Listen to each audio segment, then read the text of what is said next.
até brinco muito com o meu filho mais velho, eu sempre digo assim, meu filho, seja feliz com o que você tem. Que ela fala sobre a situação das mulheres no presídio feminino. Né? Eu fiquei pensando sobre o que seria sucesso e como isso é subjetivo, né? Porque é sucesso para mim pode não necessariamente ser sucesso para você, né? Então, assim, eu fiquei pensando também nesse negócio do que a vida, como é? Se a vida te der limões, faça uma limonada, né? É bem nesse sentido.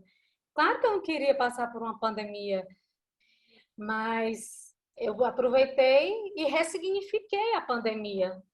Como é que num presídio você dá pão, mas você não dá absorvente?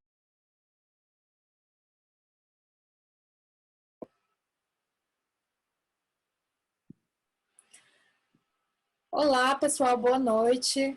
Nós tivemos um probleminha aqui com a live. Estivemos lá pontualmente, mas não deu para iniciar a transmissão. Mas não desistimos, estamos aqui, né? Vamos gravar o encontro e deixar à disposição para vocês. Prometido, promessa cumprida. Não da forma que esperávamos, mas enfim, imprevistos acontecem.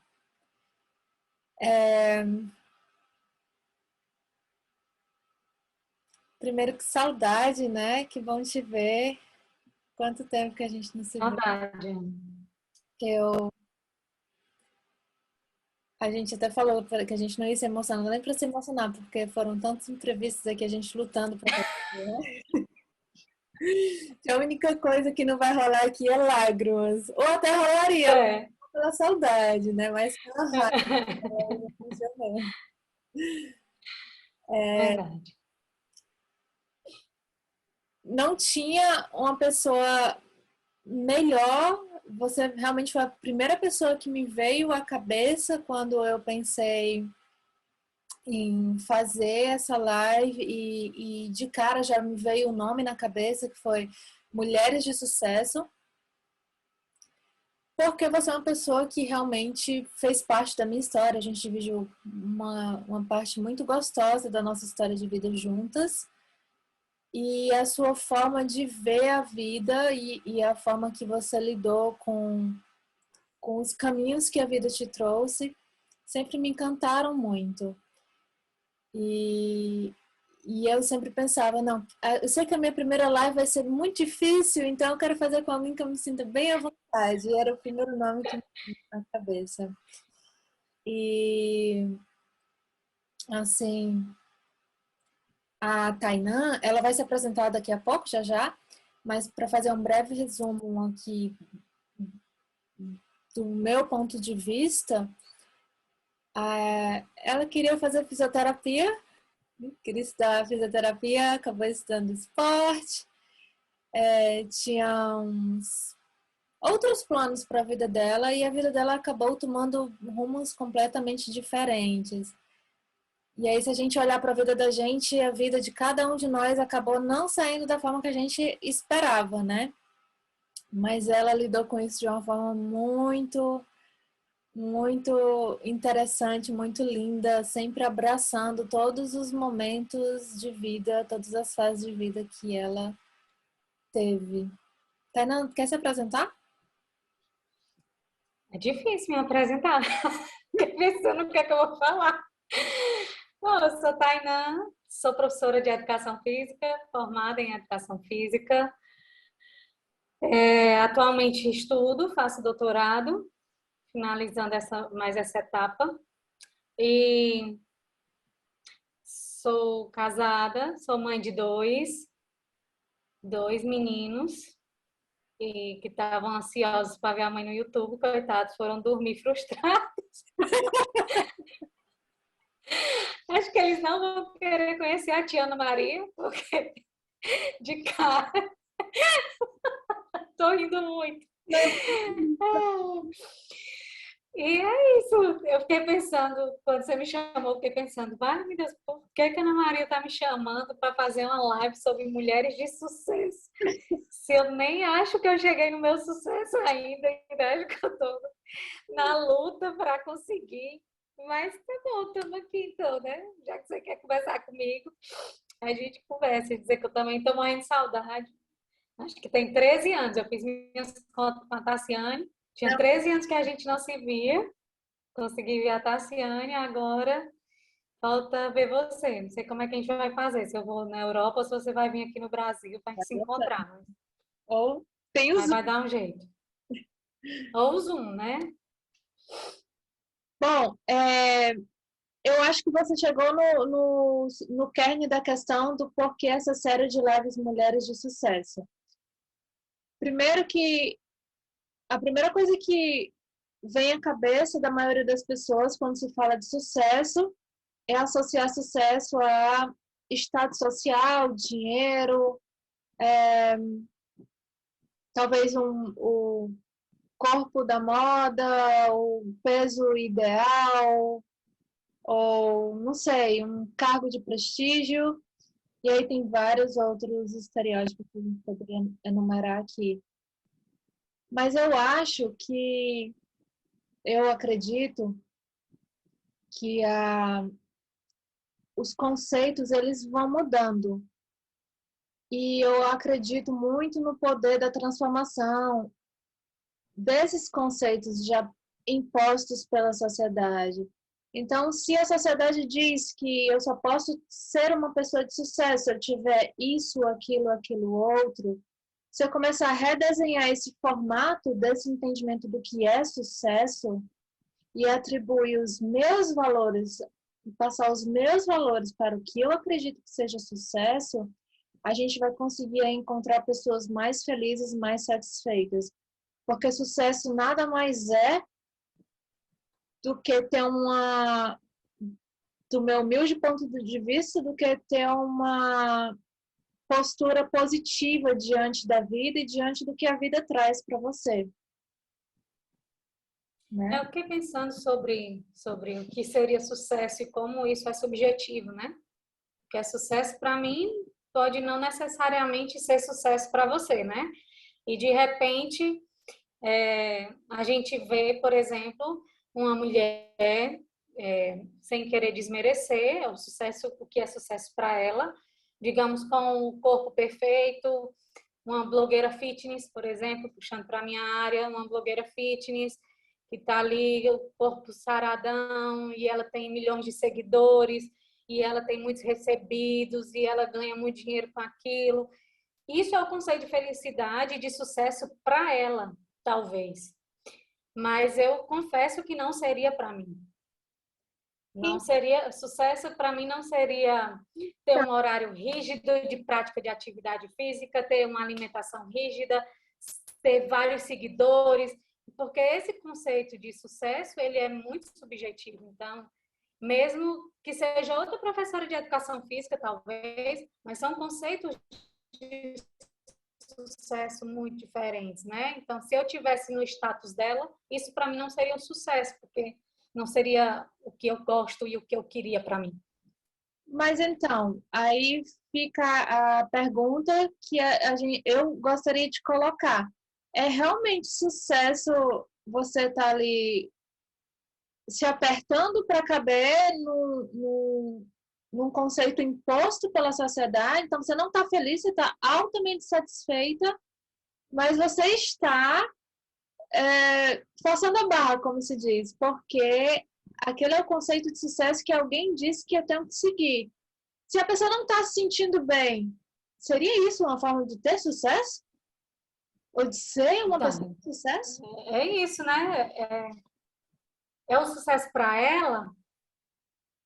Eu acho que às vezes a gente critica muito o que é imposto, e eu faço parte desse clube, mas há pessoas que gostam de seguir o que é imposto.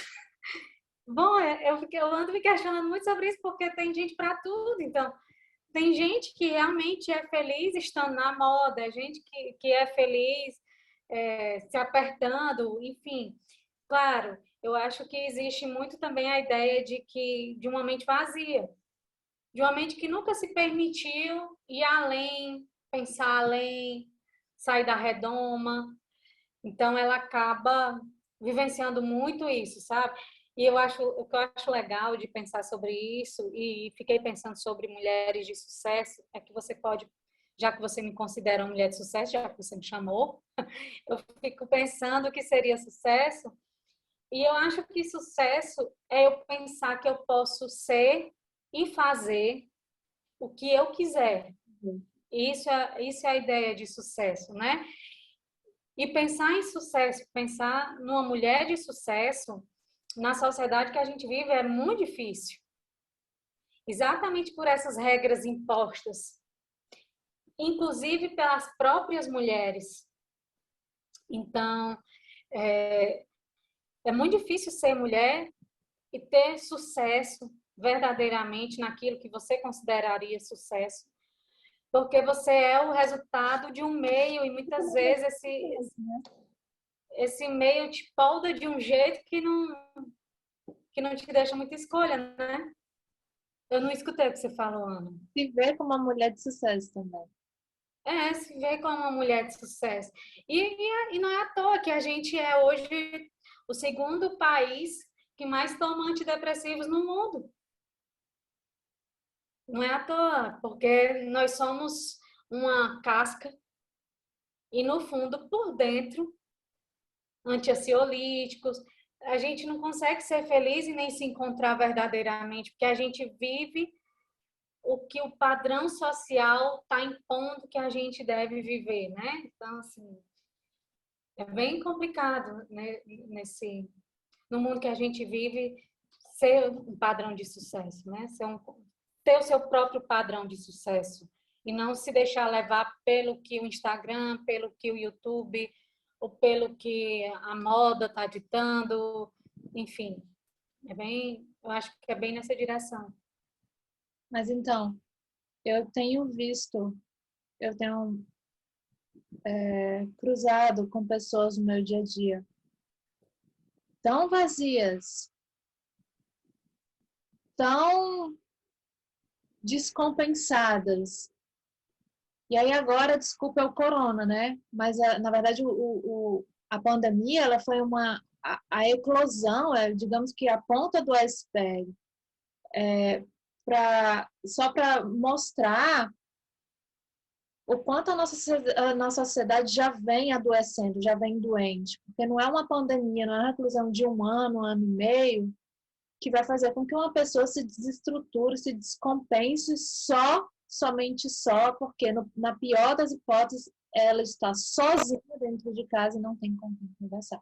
Que não é o caso, muitas pessoas moram em famílias, né? Ou só porque essas pessoas têm que suportar o marido e os filhos o dia inteiro dentro de casa. Então, assim, tem algo muito errado. E eu vejo as pessoas muito emocionalmente doentes. E eu pensei, mas tem algo muito errado, porque eu vejo mulheres incríveis, maravilhosas, que têm histórias de vida incríveis, que poderiam estar, de alguma forma, compartilhando essas histórias para ajudar essas outras pessoas que do outro lado eu vejo totalmente descompensadas, desbalanceadas e ou vazias. Eu acho que a pandemia ela colocou muito o dedo na ferida, né? Na verdade, ela só veio cutucar a ferida, porque realmente, se você não consegue ficar em casa com seu marido e com seus filhos, alguma coisa no teu conceito de família não está muito legal, né? Que conceito de família é esse, né? É, e aí, é difícil? É. Os meus filhos chegaram para mim no meio da pandemia. Hoje, exatamente, fazem 5 meses que eles moram comigo. Mas tem hora que dá vontade de surtar e sair correndo, ter duas crianças derrubando a casa? Dá, claro. Mas isso não é um motivo pelo qual eu vá dizer assim, olha, eu me desestruturei, estou completamente abalada ou perdi o sentido da vida. Faz parte, tornou a minha rotina mais cansativa, demanda mais tempo, eu durmo menos, eu descanso menos, mas não necessariamente que isso me tire do meu centro, do meu eixo, sabe? E uma coisa que eu acho também que nessa pandemia aconteceu muito, realmente eu me sinto um ser bem sociável. Eu gosto de gente, eu gosto de estar. Tanto que eu fiquei pensando, né? Eu tentei medicina, depois eu tentei fisioterapia, houve um tempo que eu queria fazer engenharia química e acabei na educação física sem gostar de nenhum esporte. Mas é porque, no fundo, o que eu queria era ser professora. Eu acho que eu me descobri nisso. Então, eu poderia fazer direito, eu poderia fazer letras, qualquer coisa eu seria professora. E aí, exatamente porque eu tenho essa necessidade de contato. Mas o que eu acho que eu fiz muito nessa pandemia foi trabalhar. Pensei, já que eu não posso estar na rua, já que eu não posso estar com os amigos, já que eu não posso estar na faculdade, que é um lugar que eu me sinto super bem, eu amo estar na faculdade, então eu vou trabalhar. E aí, e foi bom porque eu consegui participar de conferências internacionais, eu consegui participar de grupos internacionais, coisa que eu não teria como. E aí o Zoom, o Google Meet facilitou a minha vida. Então, eu participei de muitas coisas, fora do Brasil, dentro do Brasil, no norte do Brasil. Já o mundo todinho, né? No sul, e eu estava aqui em casa. Então, assim, eu gosto, eu fiquei pensando também nesse negócio do que a vida, como é? Se a vida te der limões, faça uma limonada, né? É bem nesse sentido. Claro que eu não queria passar por uma pandemia. Claro que acho que a coisa que eu mais temia não era a reclusão social, era o medo de perder alguém nessa pandemia, né? Então, minhas orações toda noite era Deus, por favor, nenhum a menos. Então, eu acho que o medo era esse, era de perder alguém nessa pandemia, como tantas pessoas perderam. Mas eu aproveitei e ressignifiquei a pandemia. Ela continuou ruim, ela continuou tenebrosa, mas eu, sabe, vou trabalhar então, vou aproveitar para trabalhar. E coisas que eu não estava conseguindo fazer, porque a demanda da universidade, dentro da universidade, estava muito grande, eu consegui fazer então nesse momento. E eu acho que é bem nessa perspectiva de, olha, eu queria isso, mas não é possível no momento isso. Então, o que é que eu posso fazer com o que eu tenho em mãos? Com o que eu tenho em mãos é possível fazer isso. Eu até brinco muito com o meu filho mais velho, eu sempre digo assim: meu filho, seja feliz com o que você tem e pare de querer o que você não tem. O que não tem, a gente vai lutar para conseguir. Mas o que a gente tem, a gente precisa ser feliz com ele, porque senão é igual o Clóvis, o professor Clóvis, ele sempre fala muito do buscar a cenoura, né? A gente tá sempre caçando a cenoura, pega a cenoura, entrega a cenoura, pega a cenoura, entrega a cenoura, e a gente nunca se dá o prazer de degustar a cenoura que a gente pegou.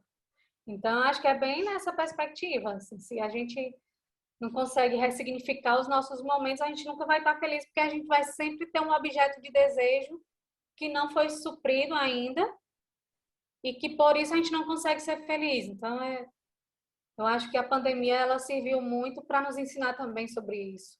Inclusive, os melhores acontecimentos que têm acontecido na sua vida vieram na pandemia. Foi a chegada dos seus filhos, a realização da maternidade. Verdade. Eu não posso reclamar da pandemia se Passando. eu me pensar enquanto indivíduo, né? Agora, quando eu me coloco social, claro, me sinto completamente abalada com esses milhões de vidas que nós perdemos. Inclusive, houve sim dias que eu fui dormir arrasada, de triste, por gente que eu nem conheço, que eu sou, que morreu, e puxa vida, velho. Todo mundo é o amor da vida de alguém, né? E eu dormia muito abalada com essas questões, mas, assim, em termos individuais, se eu me colocar como única no mundo, a pandemia foi um momento maravilhoso para mim. Academicamente falando, em termos de relacionamento, eu pude voltar para perto da minha família, meus filhos chegaram, então eu pude descansar. Então, se eu bem egoístamente falando, eu fui feliz nessa pandemia. Eu não acho que a gente tinha que falar com cuidado e com reservas que a gente está se sentindo bem no momento de vida que a gente está vivendo na pandemia, sabe? Porque, tipo, um pecado envergonhado, digamos, de dizer, eu estou muito feliz, porque, olha, meus filhos chegaram, eu criei um projeto incrível e os momentos marcantes momentos da minha vida eu iniciei através dessa reclusão, que foi a reclusão que me trouxe, que me fez voltar para mim, né? Eu vi e eu dei uma outra perspectiva para minha vida. Eu não acho que a gente tem que se Isso. Na verdade, é porque eu não sei se é porque eu sou muito. A minha área de trabalho passa muito pelo coletivo. Então, não é que eu sinta essa vergonha de estar sendo feliz nesse momento. Não, eu estou imensamente feliz. Terça-feira foi aniversário do meu mais velho e ver a forma como ele já está envolvido com a minha família, como todo mundo já está envolvido com ele.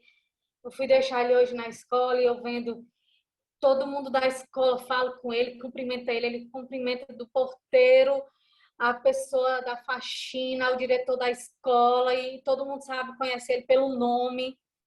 E eu fiquei, nossa, como ele é querido na escola, como isso é legal, né?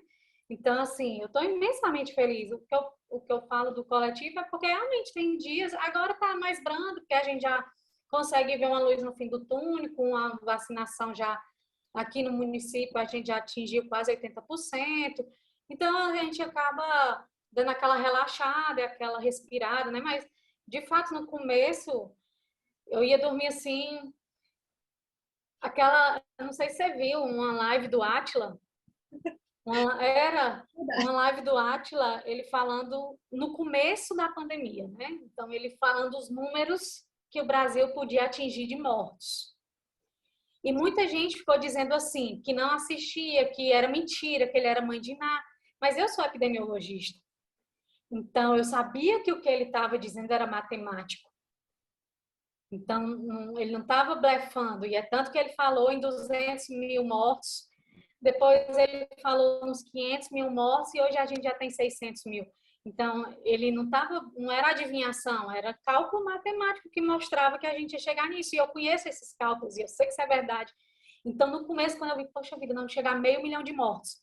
A minha mãe dizia, não, isso é conversa, menino, não tem como não chegar nesse tanto, não. E eu sabia que aquilo era... Eu passei uma semana, assim, bem trash.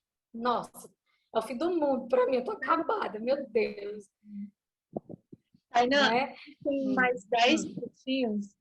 Fala para o Tá. pessoal que está nos assistindo o que é Tem como passar rápido?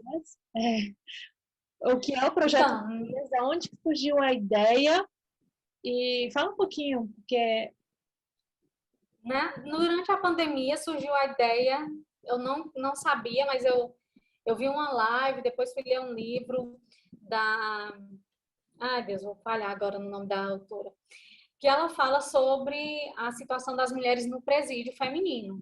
Então, no presídio feminino, não é distribuído absorventes. Isso me chocou de uma forma, assim, inimaginável. Como é que num presídio você dá pão, mas você não dá absorvente? É surreal isso.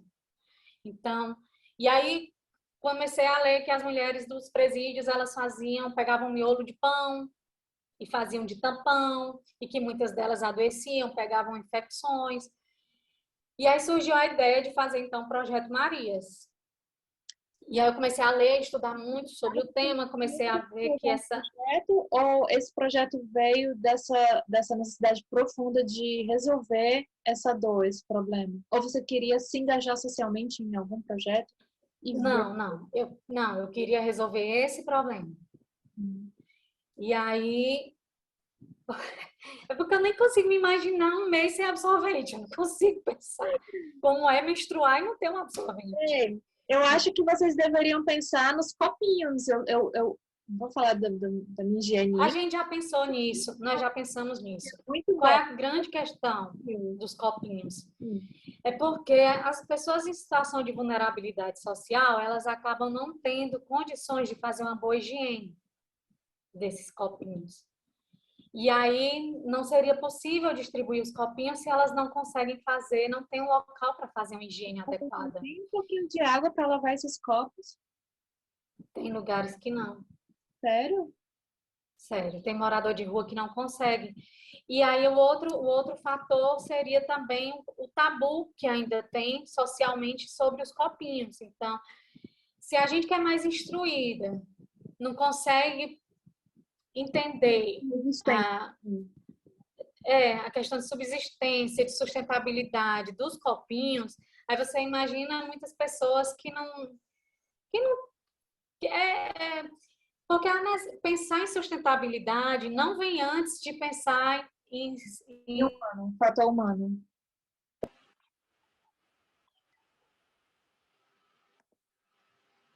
Então, a gente parou no momento que você estava dizendo que a preocupação com o meio ambiente não pode preceder a preocupação com... a sobrevivência, né? Então, não seria viável, nesse momento, com a educação que a gente tem aqui no Brasil, achar que essas pessoas em vulnerabilidade, elas iam aceitar a ideia de um coletor.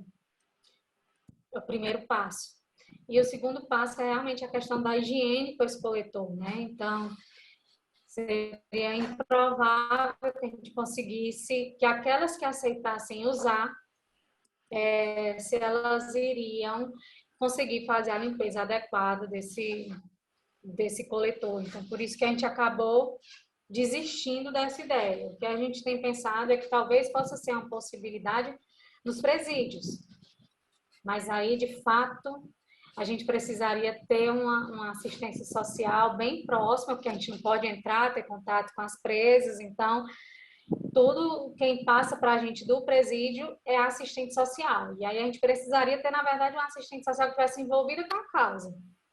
O que nem sempre é a realidade nos presídios, pasme, né? Você pensa assim, não, a assistente social, ela é envolvida com a causa. Não, nem sempre é assim. Porque ela estando envolvida com a causa, ela poderia passar, olha, está dando certo, elas estão usando, elas conseguem fazer a higiene, um é suficiente, dão, dois, esse feedback.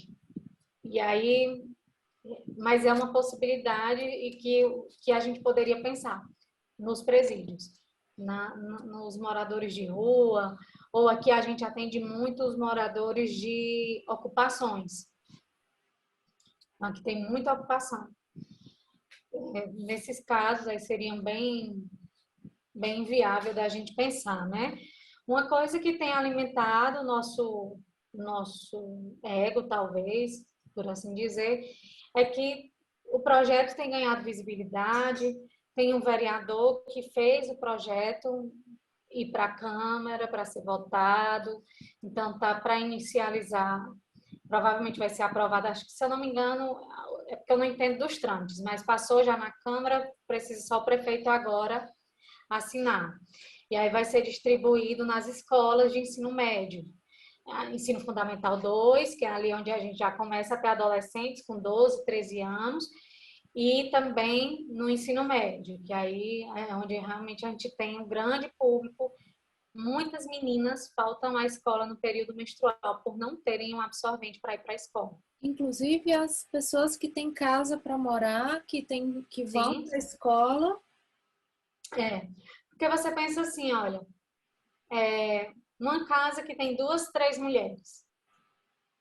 Um pacote de absorvente do mais barato você encontra ali por uns R$3. Então, dependendo do fluxo, você usa 2, 3 pacotes. 2, 3 mulheres. Então, quando você coloca tudo isso na ponta do lápis, gastar R$20, R$30 com absorvente por mês para uma família, às vezes de 4, 5 pessoas que sobrevive de Bolsa Família. Existe muita gente que só sobrevive de Bolsa Família.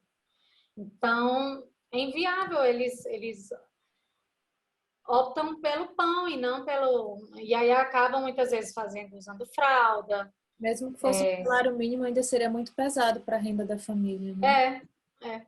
E aí acabam... Não dá para ir para a escola porque usam uma fralda ali, aquelas de pano, um paninho, um pedaço de toalha. Então, a gente sabe que quando veste... E ainda tem isso, né? A mulher ela tem que ter vergonha de menstruar. Então, quando a gente menstrua, ninguém pode saber, é um segredo, as 7 chaves. O absorvente não pode marcar na calcinha, ela não pode ter uma manchinha de sangue ali que por acaso escorreu e melou. Tem um odor característico do período, que não é nem do período, é do absorvente, tá, gente? Só explicando aqui que aquele odor... Ninguém pode saber que ela está menstruada, que ela usa absorvente. É um tabu muito grande ainda em cima disso. Se você pensar, a gente tem tabus pelo uso do OB. Mulheres que optam por usar OB é como se fosse uma coisa de uma mulher impura, sem vergonha, que ela usa um absorvente interno.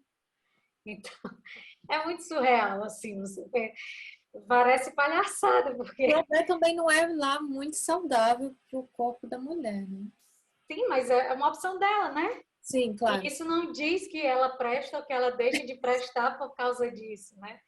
Inclusive, tem gente que acha que perde a virgindade por causa disso. Então, assim, é muito surreal ainda o nosso nível educacional e cultural para entender essas questões. Eu tenho muitas perguntas, muitas curiosidades sobre o projeto.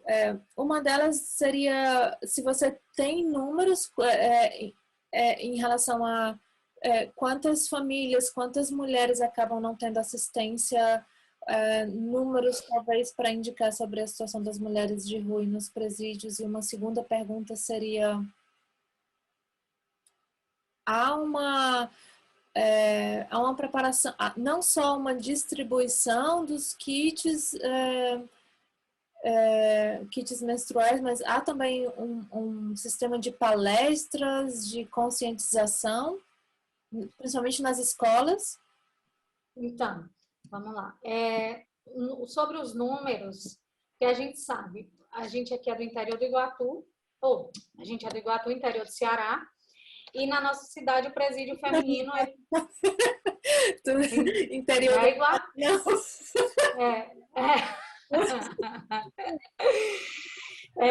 E aí já tem o presídio feminino daqui, ele fechou, e as mulheres daqui da região Centro-Sul do Ceará, quando são presas, elas vão para o Crato. Aí a gente começou a atender, então, no Crato. No Crato, são 100 mulheres no presídio. Normalmente, a média, claro, entra e sai, muita mulher, tem uma rotatividade boa, mas o número fica ali por volta das 100. Aí aqui no Iguatu, nas ocupações... Mas nenhuma delas tem assistência, nenhuma, nada, quer dizer... Então, aí a gente não sabe. Dentro dos presídios, a gente não sabe. O que a gente sabe é que só tem aquela que a família leva o absorvente. Uhum. E qual é o grande problema da mulher presa? O homem, quando ele é preso, a mulher continua ali. Os filhos vão lá, inclusive fazem visitas íntimas, o diabo a quatro, né? Eles não perdem a família. A mulher, quando ela é presa, ela perde a família completamente. Sim, então ela é uma vergonha para a família, pai, mãe. E o marido, normalmente, também já abandona, não vai nem na primeira visita, já arranja outra parceira. Os filhos já vão ser criados ou pela avó ou pela nova parceira. Então, normalmente, as mulheres do presídio, elas são completamente abandonadas. E aí a gente sabe disso, que só tem absorvente a mulher que a família leva. Então, quando a gente faz as doações por Crato, quando a gente consegue doar os 100, a gente já manda os 100. Quando a gente não consegue, a gente manda 50, 70 e pede para assistente social, então distribui entre aquelas que não têm. E você tem garantias de que esses kits realmente chegam até elas? É uma pergunta que talvez o espectador possa estar se fazendo. Não, do presídio não. O que eu acredito que chegue, né? Porque a gente entrega dentro do presídio. Eu vou até o presídio, assino lá um termo dizendo que estou entregando e a assistente social recebe.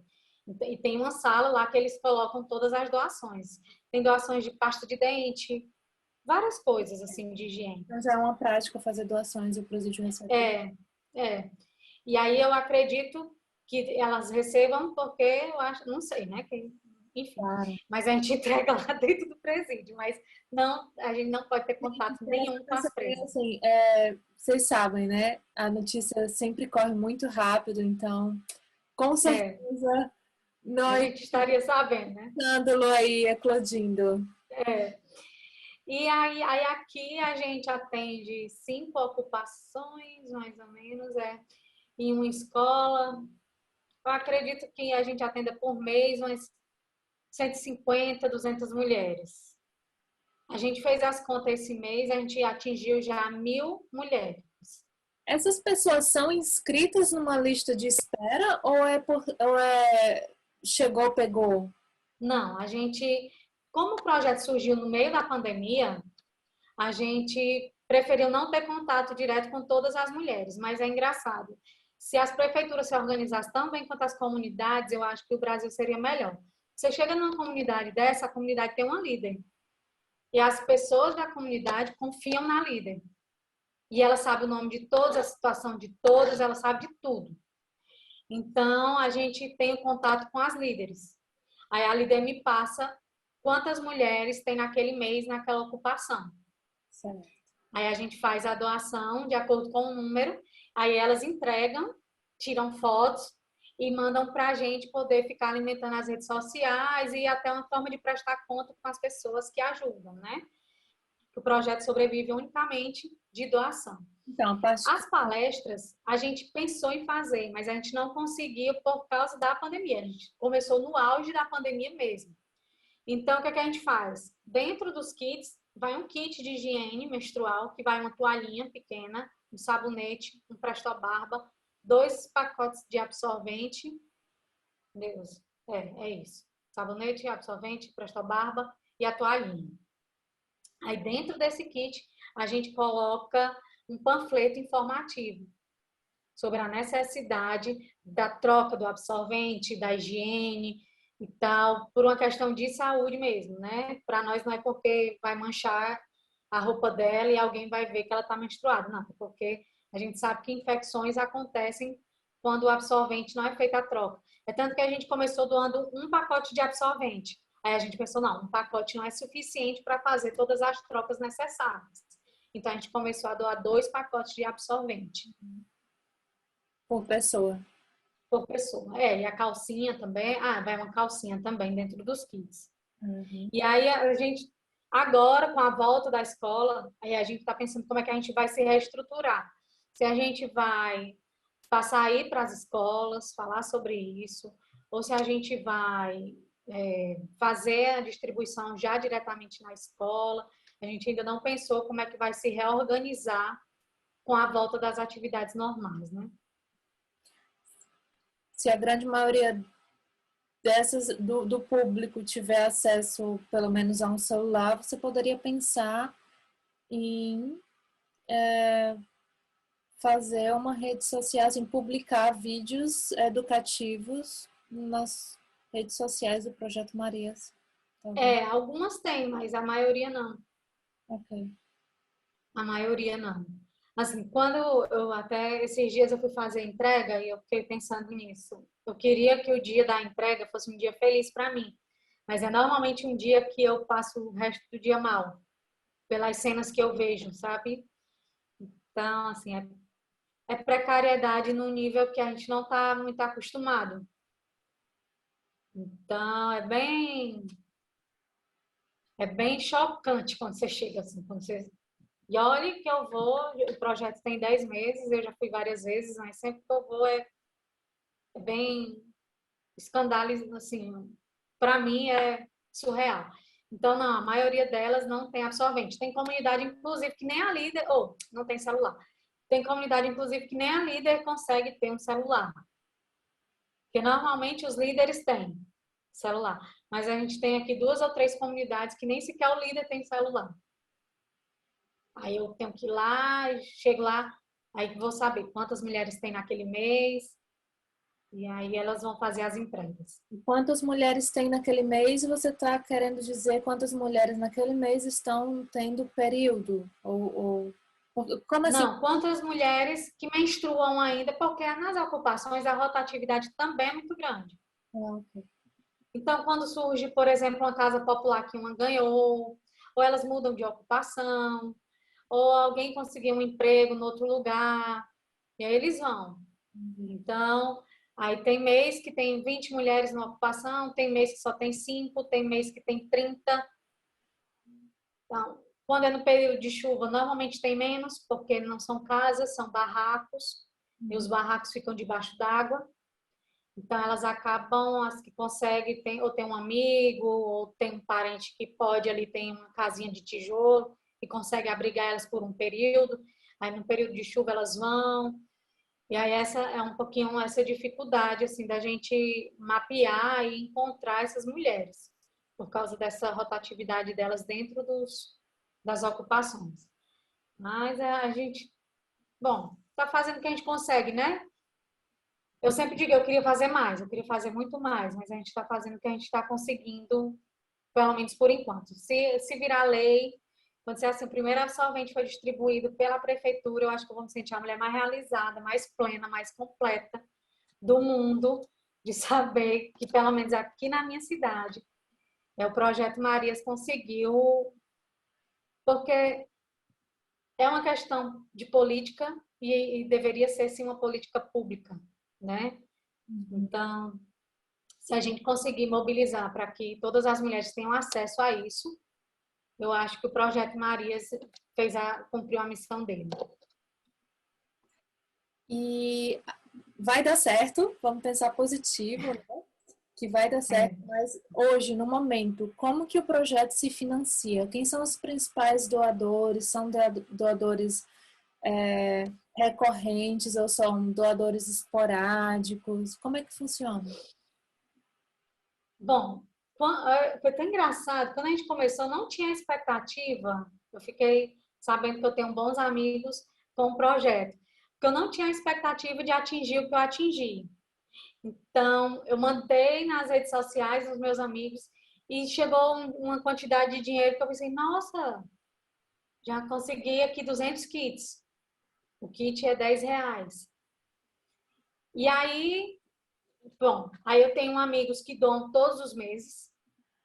Eu tenho amigos que doam, a gente chama de padrinhos. E aí, os amigos que entraram comigo no projeto, eu tinha essa ideia de fazer o projeto em João Pessoa, mas eu não consegui, porque eu não consegui mão de obra para trabalhar comigo.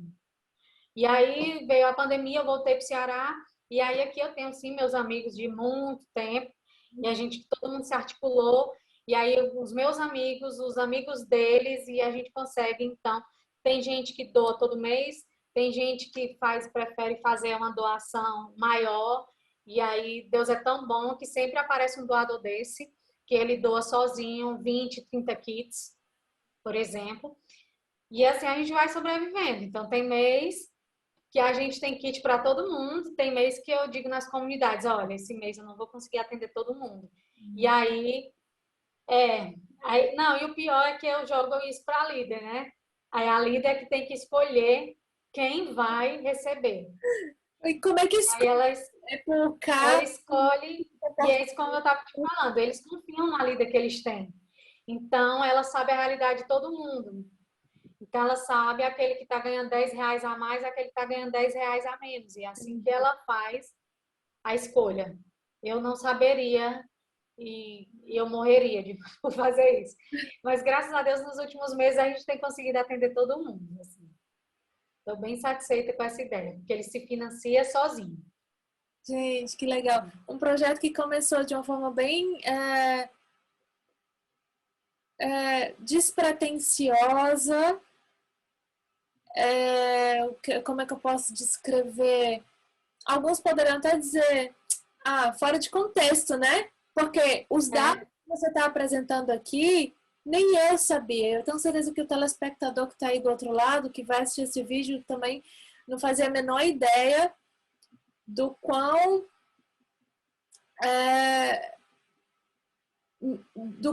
existem pessoas ainda numa situação extremamente degradante, né? Hoje, 2021, né? Nós estamos agora em setembro de 2021. Gente, não é só fome. Tem alguns níveis abaixo da fome. Que o Brasil, infelizmente, estava saindo da linha da pobreza, agora está numa linha de extrema pobreza e miséria. Então, a erradicação da pobreza não é como a erradicação, até mesmo a peste, se nós dissermos a peste está erradicada, pode voltar. Então, há doenças epidêmicas que podem voltar. Então, por que a pobreza também não pode voltar? A pobreza voltou sim, voltou forte, e a gente não estava preparado para isso. E eu realmente estou muito chocada com o que eu ouvi. Obrigada. Quando a gente vê, ainda pior, porque é isso, né? Você sempre teve condição de ter um absorvente. Eu tenho condição de chegar no supermercado e dizer, olha, esse é eu não gosto desse, eu prefiro esse, ou não, esse eu prefiro o coletor. Eu tenho essas possibilidades, né? Mesmo a gente não sendo rico, a gente consegue ter essas possibilidades. Mas aí quando você pensa em quem não tem, e são muitas, tem áudios, assim, todo mês quando a gente faz as entregas, a gente recebe uns áudios que eu e os meninos que coordenam comigo, a gente começa a chorar, cai nos prantos, porque é um agradecimento tão verdadeiro por algo que, mais uma vez, era para ser natural e tido em todo o espaço, sabe? Assim, é uma coisa bem... que para nós, assim, é uma coisa... Por exemplo, tem mulheres que agora sim elas conseguem trabalhar, porque tem mulheres dessas que vivem de faxina. Então, tinha um dia que por elas estarem menstruadas, elas não podiam aceitar qualquer faxina. A não ser que fosse uma patroa que já conhecesse há mais tempo, que desse ela o dinheiro para que ela pudesse comprar o absorvente para poder ela ir para essa faxina. Aí você pode pensar assim, mas também é mulher desorganizada, viu, velho?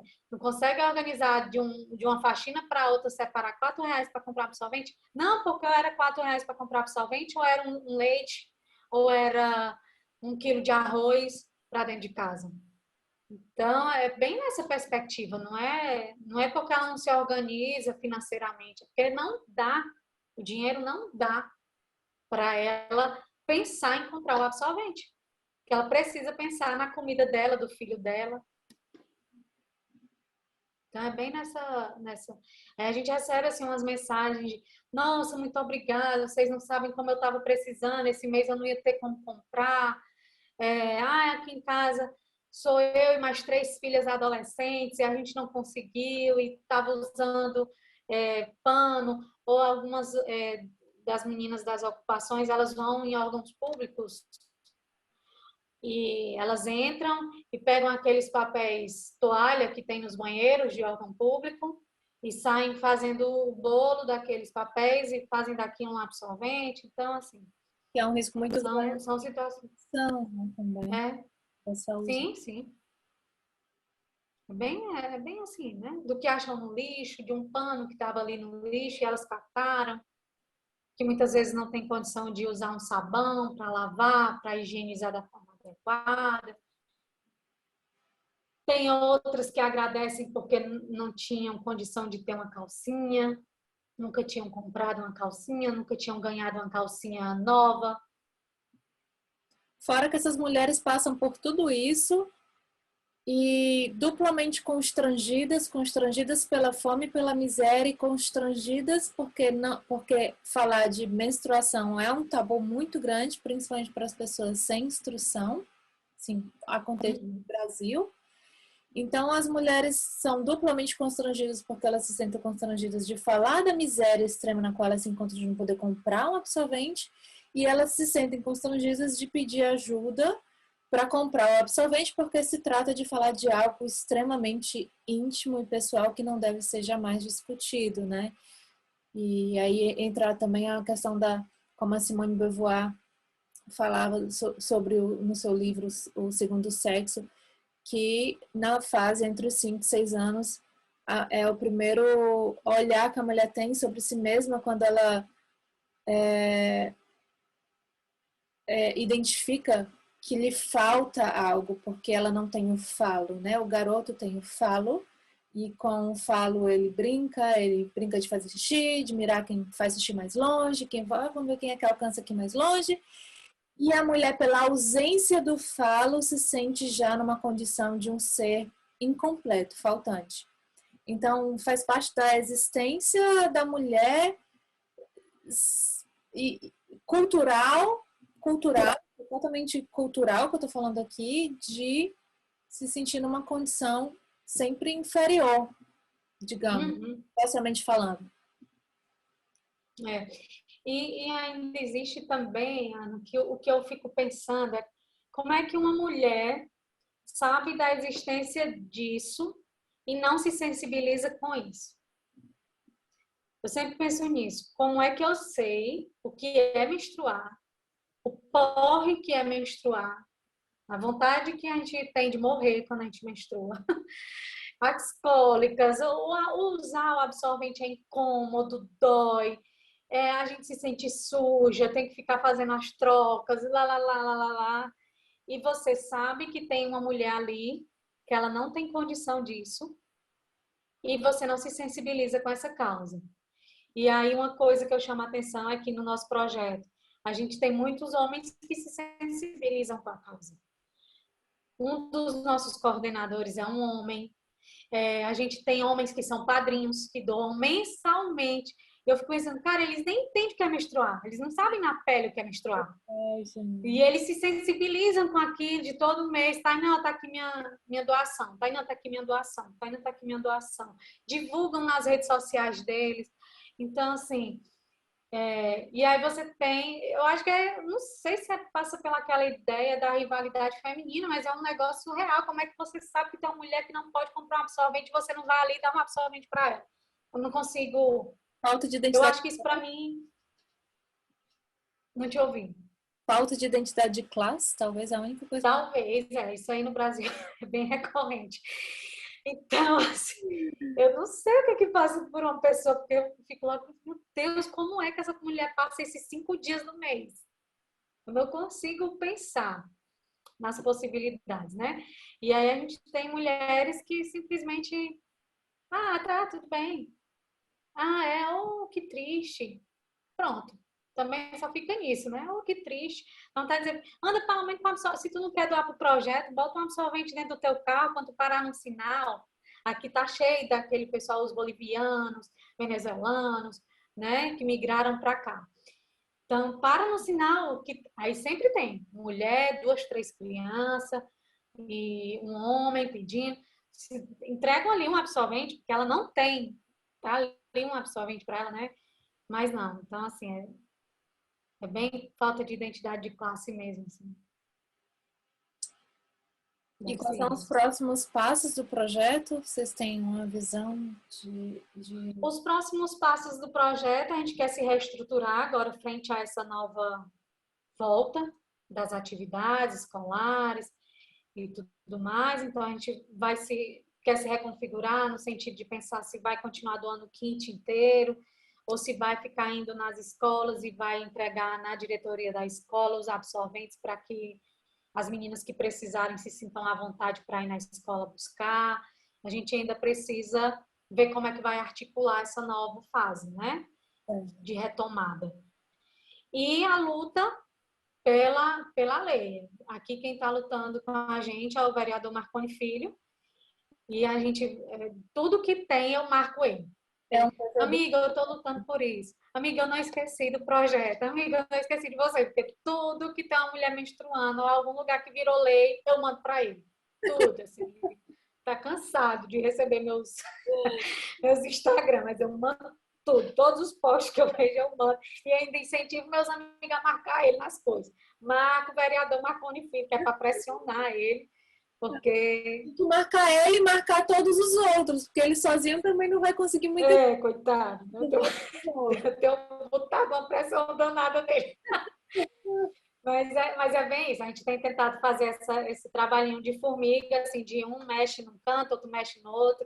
E aí, olha, aí sempre aparece alguém que diz, eu tenho um contato com fulano, que é vereador também, ou eu tenho um contato com o prefeito. A gente diz, vai lá, fala do projeto, fala que isso precisa acontecer. Então, a gente todo mundo vai mexendo assim, sabe? Eu faço faxina na casa do prefeito, depois fala para ele que ele tem que botar absorvente nas escolas e no PSF. É obrigação dele. A gente vai fazendo essas coisas assim, bem amadoras, mas que é o que a gente tem, a gente vai fazendo. Não virei ainda líder política, né? A minha parte eu vou fazer já, vou sair daqui, vou editar esse vídeo, a gente vai publicar e vamos... Ótimo. Parte aí de botar a pressãozinha no prefeito, nos vereadores, porque realmente você está certíssima. Vocês estão fazendo um lado social, que é muito bonito, é muito louvável, mas isso é um dever do Estado. E o Estado deve assumir a parte que lhe cabe, a sua responsabilidade de assumir isso como lei. Exatamente. Se a gente já conseguiu a doação de camisinhas, o que é que falta, então, para a gente conseguir a doação de absorvente, né? Nem todo mês a gente tem um parceiro ali para ter uma relação sexual, mas todo mês a gente menstrua. Ficar aqui de igual para igual no nível de importância, mas você tá certo. Não estou dizendo desmerecendo um em detrimento do outro, mas tem mês que rola e tem mês que Ruim. não rola. Então, mas a menstruação, se não rolar, já se preocupa, porque a camisinha furou. Não, é isso. É bem isso. É bem nesse sentido. Saudade. Algumas universidades também já se organizam com isso. Não sei se você já teve a oportunidade de ver. Tem universidade que no banheiro feminino tem uma caixinha onde as alunas colocam absorventes para aquelas que não têm puderem pegar. Não, Então, eu acho isso bem legal. Assim. não é do meu. Algumas universidades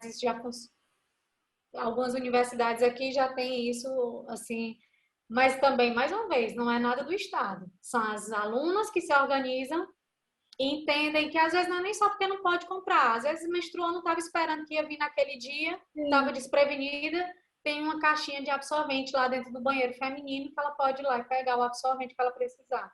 Eu acho que eu só vi isso, Taina. Assim, aqui na Alemanha tem muito isso, quase todos os banheiros, quase todos os restaurantes e cafés têm um OB, principalmente OB, fio dental, coisinhas Legal. básicas, um protetor íntimo. E eu acho que no Brasil eu só vi naquele café lá em cima do Dragão do Mar. Outros locais, não. Que na verdade aí a pessoa que vai no café ali no Dragão do Mar, normalmente ela vai ter condição de comprar o absorvente dela. É realmente por um caso dela estar desprevenida. Isso. Não estava esperando, aconteceu, ela foi lá e pega, né? Mas aí nas escolas eu ainda não vi, mas nas universidades pelo menos a gente tem, porque a gente sabe que tem também gente na universidade que não tem condição. Sim. E aí eles vão lá e as meninas podem fazer o uso do absorvente. E aí eu acho isso super legal. E como isso se organiza sozinho. Não precisa Fica a ninguém ideia dizer. aí, né? Para quem ainda está na universidade, está estudando, implantar essa ideia aí, E isso, se na sua universidade não tem, cria lá a caixinha, bota na pia. propagar o É bem. bem legal. Estava até pensando numa frase hoje que assim, a gratidão só gera mais gratidão, né? Enquanto mais a gente faz algo para o nosso entorno, a gente só tende a receber, nem que seja em forma só de energia, que já é muita coisa. Já é muito... o que eu tenho pensado, Ana, sobre isso é por que eu faço isso? Eu tenho a obrigação de fazer isso? Eu acho que eu tenho. Mas, assim, não, eu não precisaria fazer, eu não preciso dar satisfação disso para ninguém. O mundo vive assim, sem a maioria das pessoas fazer nada, eu poderia ser só mais uma dessas pessoas. Mas eu acho que o mundo só pode ser um lugar bom quando ele for bom para todo mundo. Enquanto ele for bom só para mim, não vale a pena.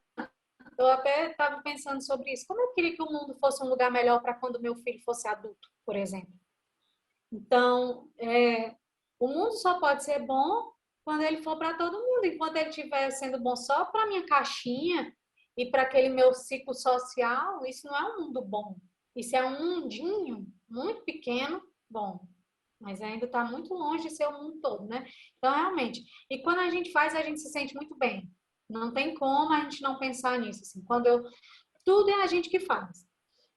As nossas contas que recebem as doações. E aí é mais legal ainda porque eu vejo que as pessoas confiam, né? Não tem medo da gente fugir com o dinheiro deles, igual fugiram na nossa festa do terceiro ano, lembra? Fugiram com dinheiro. E aí a gente vai e as pessoas confiam, aí a gente se divide, eu e os meninos, uns vão comprar os absorventes, outros compram as calcinhas, o outro vai comprar a toalha, aí depois a gente se separa, minha mãe monta os kits com minha irmã, que faz a divulgação no Instagram e não sei o que, o outro imprime, o outro corta, aí, esse sábado eu não posso ir fazer as entregas, porque todo mundo, graças a Deus, é bem ocupado, mas aí o outro vai, faz a entrega, então, assim, a gente acaba, é bem amador, Né? mas, assim, é um grupo de amigos que estão a fim de fazer do mundo um lugar melhor, nem que seja só um pouquinho, nem que seja só aqui no Iguatu, mas a gente está a fim de melhorar a vida de alguém. Então, eu acho isso bem legal, e como a gente se sente bem chega cansado. Mas a gente faz questão de fazer aquelas fotinhas, porque acha tão legal a gente saindo do supermercado com as sacas de absorvente. Então, assim, é tão legal. A gente fica tão realizado naquele dia. Fazer compras em grandes quantidades para conseguir desconto, né? Mas daí a gente fala. Isso, e a gente faz também nos atacadistas, né? Para conseguir ainda mais barato. Eu acho melhor a gente ir se despedindo antes que a nossa ligação caia. Caia, né? É verdade. Com um bonito adeus, ou até logo, do que de repente caiu assim, e eu ali falando. Tá. E a gente fala bem pouquinho também. Obrigada por hoje. Foi ótimo falar contigo. Foi ótimo falar contigo também. E é isso, gente. Quando tiver, andem com o pacote de absorvente no carro de vocês, façam as doações de vocês. Vocês nem sabem como 2, 3 reais pode mudar a vida de uma mulher naquele mês. Né? E a gente vai deixar, Tainá, no corpo do vídeo um link de alguma rede social aí para vocês entrarem em contato com o Projeto Maria, se vocês quiserem, para fazer alguma doação ou até para visitar, enfim, contribuir de qualquer forma. Você é designer, eu acredito que o projeto precisa sim, né? O projeto só tende a crescer, então não importa o que você faça, ou o que é que eu sei fazer, eu não sei, eu trabalho com marketing, eu sou designer, precisa. Então, chega junto, parece que com certeza o projeto tende a expandir aí e tá precisando de gente. Não importa o que você... E não precisa ser só daqui, né, Ana? Por exemplo, mês passado a gente recebeu uma doação de um grupo de mulheres de Minas. Nem sei como elas encontraram meu WhatsApp e me ligaram e disseram que é um grupo que ajuda projetos sociais femininos. Elas não têm um projeto em si, mas todo mês elas procuram um grupo para um projeto social para doar. E elas encontraram Marias. Então, a gente precisa de design. Quem fez a nossa logo foi uma designer, que foi, em partes, foi uma doação que ela fez. Então, a gente precisa de tudo. Se você tiver, quem quiser fazer os cálculos, as contas, porque eu estou morrendo com isso, fazendo conta que eu não sei. De todo jeito, a gente aceita ajuda. Então, não importa o que você saiba fazer, você pode estar contribuindo de alguma forma, não necessariamente com dinheiro, né? Até mesmo divulgando Isso. já é uma ajuda. Divulgando, é verdade. Pois é, não, um beijo para a família, beijo para os meninos, obrigada. Eu que agradeço. E disponibiliza, porque eu vou colocar na página do projeto também. Tá, manda para mim que eu já coloco no corpo do vídeo, tá? Tá bom. Beijo. Tá ótimo. Saudade de tu, Ana. Beijo, foi ótimo. Vamos fazer mais vezes pra gente falar da gente agora. Sem gravar. Eu vou falar dos outros. É.